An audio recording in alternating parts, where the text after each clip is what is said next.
Allez, vous pouvez ouvrir la leçon sur la largeur et la hauteur. La largeur et la hauteur.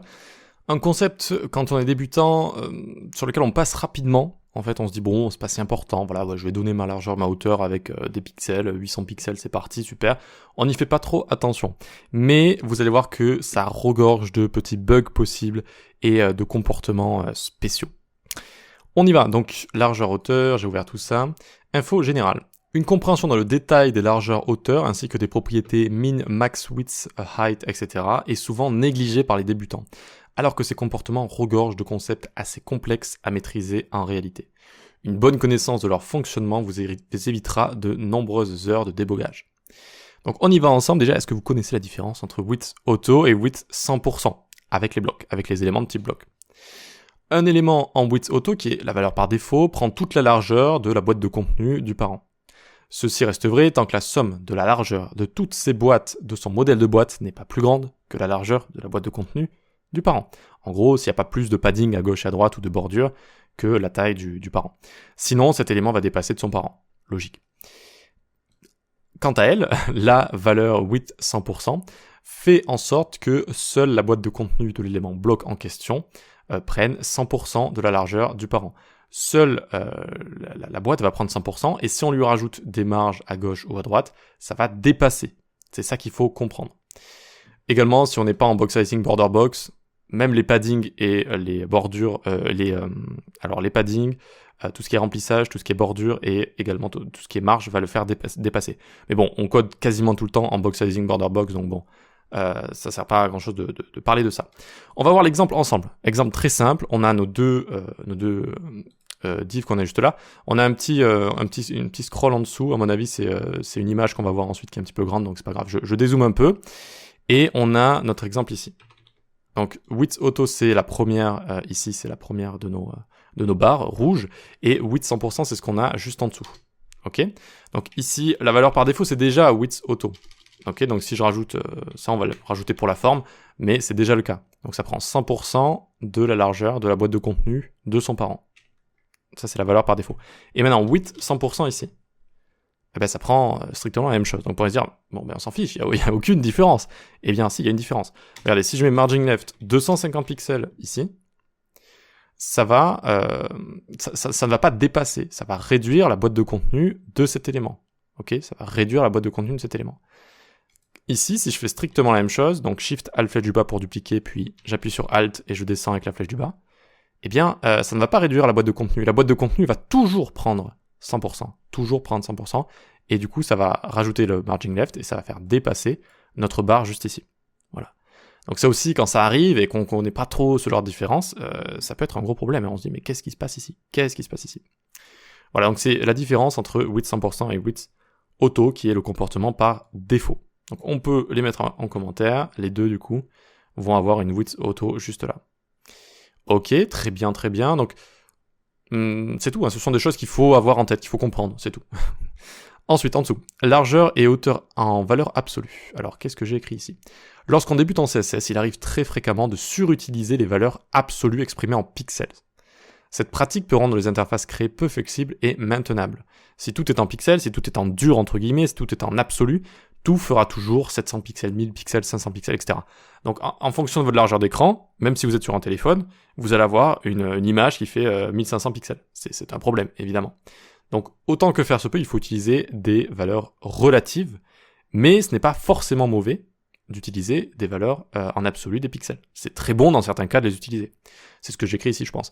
Il est conseillé, dès que c'est justifié, d'utiliser des valeurs relatives, comme les pourcentages, viewport width, viewport height, viewport min, dynamic viewport height et smallest viewport height, ou encore d'utiliser des propriétés des techniques de mise en page fluide telles que min, max width, flexbox et CSS grid. Ok. J'ai un peu galéré à prononcer les deux dernières vu qu'elles sont relativement récentes. On en parlera, on aura une leçon complète sur celle-ci pour régler le problème de VH justement. Bref. Néanmoins, l'utilisation des pixels ou d'autres unités absolues n'est pas forcément une erreur. Attention, n'écoutez pas sur le web, parfois on peut voir des gens qui disent il faut utiliser que des unités relatives, etc. Non, ça n'a pas de sens. L'utilisation des pixels à plein d'endroits est parfaitement justifiée, c'est parfaitement correct et il faut faire ça même. On peut et doit les utiliser avec du texte, en passant par rem, On verra un petit peu plus tard ce que c'est crème, avec les fenêtres modales, des cartes, une largeur max de container, etc.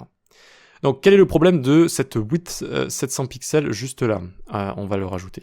Donc là j'ai une valeur absolue. Et quand on débute, on se dit, ben voilà, je vais mettre que des pixels partout. Si vous passez en revue le code d'un débutant, vous le voyez en général. Et donc du coup, qu'est-ce qui se passe? Ben, quand on réduit l'écran, ça va dépasser. Voilà. Ça dépasse, on a la barre qui dépasse ici. Solution, en dessous, max width, très important, il faut maîtriser max width.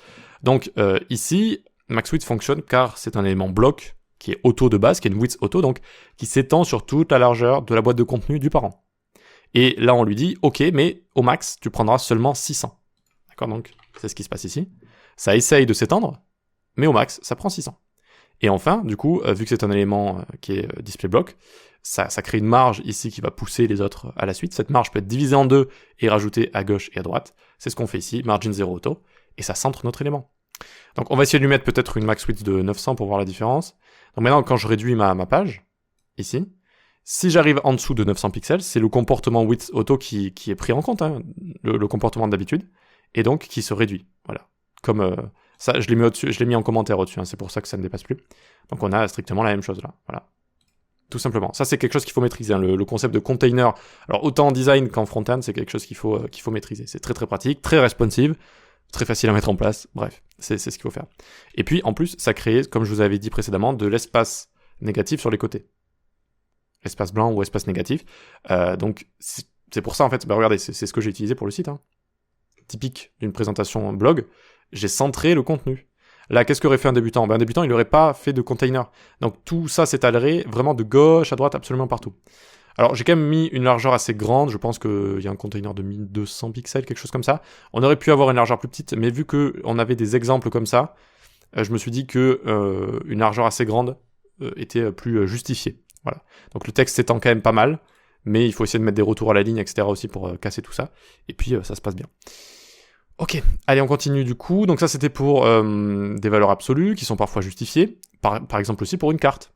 Donc une carte ça permet par exemple une carte de prix, vous arrivez sur un service, un hébergement, ça vous propose plusieurs cartes de prix en fonction de ce que vous voulez, de ce dont vous avez besoin. Et donc on a une carte comme ça, et puis on peut lui mettre max width 300 pixels. Au lieu de width auto encore une fois, non, au max tu prends 300, et je te centre. Et min height ici, très intéressant. Min height, au minimum tu prends 450, mais si jamais, alors on va enlever le flex ici qui permet de centrer notre texte. Si jamais, on va le chercher, composant, juste ici, donc CTRL F composant, on rajoute beaucoup de contenu. Donc si j'ai ça, ça va, ça dépasse pas. Mais à un moment donné, si j'ai vraiment trop de contenu, vous voyez que ça rajoute de la hauteur, parce que au minimum tu fais 450, mais s'il y a plus, si tu as plus de contenu, bien tu as le choix, tu as la liberté de gagner en hauteur comme ça. Alors que si j'avais mis max height, ou juste une height comme ça, une height tout court de 450, eh bien, ça aurait dépassé en fait. Vous voyez que le texte dépasse comme ça, ce qui n'est pas joli. Parfois, ça peut être ce qu'on veut. On peut aussi utiliser overflow auto pour rajouter une scroll bar ici. Tout dépend de ce qu'on veut faire, mais min height est utilisé. Et il faut savoir aussi que une height en dur sur ce genre de choses, si vous intégrez un design et que le design en fait ne propose pas aux utilisateurs de rajouter du contenu, hein, tout simplement, ce sont des cartes qui ont juste cette hauteur-là, voilà, avec ces différents textes, ok? Donc c'est juste cette hauteur-là. Dans le design, vous voyez que, du coup, si on fait ça, il faudrait faire flex direction column. Voilà, donc on centre tout ça. Dans le design, il n'y a que ce contenu-là.